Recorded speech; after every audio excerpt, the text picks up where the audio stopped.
Welcome to Chapter 15 of HIM 150. This is week 5. You guys ready for your Chapter 15 walkthrough? All right, give me just a second so I can share my screen with you. And we'll get started with Chapter 15. Again, Chapter 15, patient is Brooke. So, first of all, I want you to read through the entire encounter. Make sure you're very comfortable with the information and what everything means within this case study. Then we're going to turn our thoughts to diagnosis codes. I want to look at my post-operative diagnosis. It's the same as our pre-op, so to determine our correct diagnoses. So what do we have here? Nuclear sclerosis 21 with a 21 posterior subcapillary cataract of the right eye. So to code this correctly, what does the patient actually have? What's the broadest term that you're going to look up in your index? Do you know? What do they actually have? It's a cataract, right? So that's what I'm going to go to. Now, if you need to do a little research on what nuclear sclerosis 21 is, do so. Your next term is going to be senile. Then we'll look at nuclear and then the laterality. And you will be good with one of the diagnoses. Then we will also need to identify the subcapsular cataract for your second diagnosis. And we're done. Now let's turn our thoughts to the procedure. What was actually done within our procedure? It's right here for us. We have phacoemulsification of cataract with posterior chamber intraocular lens implantation, right eye. So what are you going to look up here? What's the term that you're going to look up in your CPT index? Phacoemulsification. And then what's it for? It's to remove what? Extracapillary cataract. Anything else that we need to identify within this encounter that we have not to tell the full and complete story? Check out your anesthesia. It's local. Know your guidelines about local anesthesia. Do we need to code it or don't you? Okay, I'll leave that to you guys. All right, also don't forget to identify your laterality with your CPT code as a modifier. Now we're ready to move on to our next case study with Elmo. So what's going on with Elmo? You've read through the case study, you're familiar with what's going on, you understand all the terms. So as we normally do, let's look at our post-operative diagnosis. Here it's different than our pre-op. So we're going to go with our post-op because it's more accurate. This is after study. So we have a herniated orbital fat pad OD. If you do not know what OD is, do a little research, find out.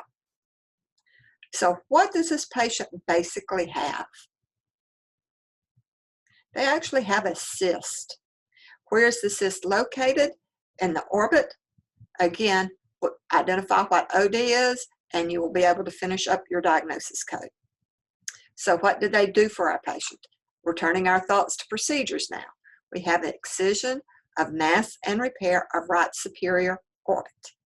So we have an excision. What are they excising? A lesion. And what's the anatomical site?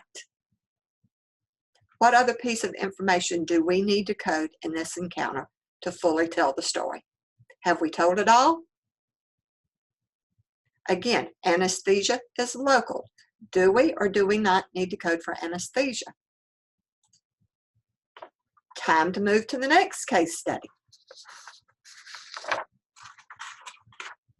All right, for Peter. Peter is not so clear cut here. This is going to take a little bit of work for you. So what I want you to do is I want you to read through in the entire case study. Again, make sure you're very comfortable with what is happening during the encounter. If there's any terms that you are not familiar with, look them up, do a little research, make sure you're good with everything.